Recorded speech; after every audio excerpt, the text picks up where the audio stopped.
Thursday, September 5th, 2013. 1 ounce of silver is $25. 1 Bitcoin is $130. Peace News Now is brought to you in part by friends of WeUseCoins.com. Learn about Bitcoin at WeUseCoins.com. As Obama gets ready to tell the military to go blow things up in Syria, groups of brave peace lovers there have formed human shields around prospective U.S. targets. Syrian people of all stripes and political affiliations are standing together, singing songs and holding signs reading, "Hands off Syria, over our dead bodies, no more American bombing democracy," and one sign that read, quote, "Iraq, Lebanon, Gaza, Libya, stop!" They're calling on Washington to halt its march to war and insist they're ready to die if it doesn't. They don't know when or if the missiles will strike, but they say they'll stay as long as it takes. These people are angry to learn that a foreign power has plans to drop bombs on their country. One protester said, quote, "We don't want what they did in Iraq over the chemical weapons claims to be done in our country." Most protesters have gathered at Qasun Mountain because it's a symbol of Damascus and Syria. It's also the home of military equipment and is expected to be targeted. Perhaps it'll dissuade a drone bomber from blowing up innocent people if he knows they are down there dancing with children and playing music. Just because people are dancing, don't mistake Syria for a free country. Protest is entirely unwelcome and results in torture and death. Syrian dictator Bashar al-Assad gave a speech in Hama on July 2, 2011, when the Arab Spring was beginning to take root. In response, the singer Ibrahim Kashush led a crowd in a chant against the dictator in the streets of Hama. Here's a clip of that momentous occasion.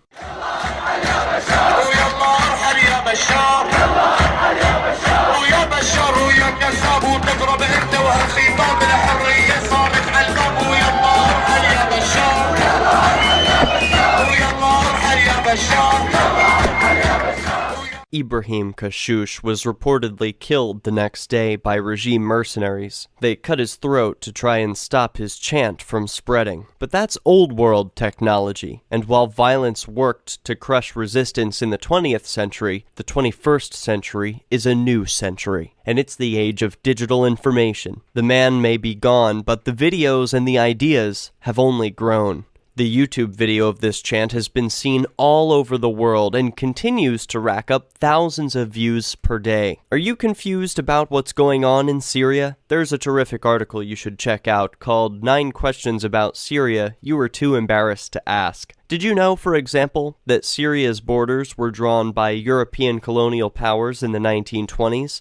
I guess those borders weren't drawn on the map with much concern for the cultures of the people living there, because Syria has been in the middle of an extremely violent civil war for some time. Fighting between government forces and rebels has killed more than 100,000 people and created 2 million refugees, half of them children. Stay tuned to Peace News Now for updates on U.S. military adventurism in the Middle East. This story brought to you by friends of blockchain.info. Download the free Bitcoin wallet at blockchain.info. A video sent to PNN recently features a black woman retelling a story of racial injustice that she experienced. She was at a checkout counter at a grocery store where a register clerk had just accepted the check of a white woman without question, but doubted to no end the legitimacy of this black woman's check.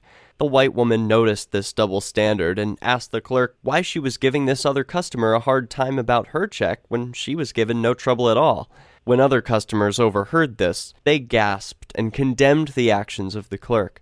The manager came over and all was explained to him, and eventually all was made right. If the black woman had complained, she may have been perceived as argumentative. However, since the white woman complained about the injustice of another, the complaint was given legitimacy. The moral of this story is that it's not only possible to use one's privilege to draw attention to injustice, but that it can be particularly effective. Remember this, and speak up for your fellow man today. Peace News Now is on the Next News Network, and is brought to you in part by friends of WeUseCoins.com. I want you to share this episode, and if you enjoyed it, send some Bitcoin to donate.peacenewsnow.com. I'm Derek J, reminding you that peace is the way.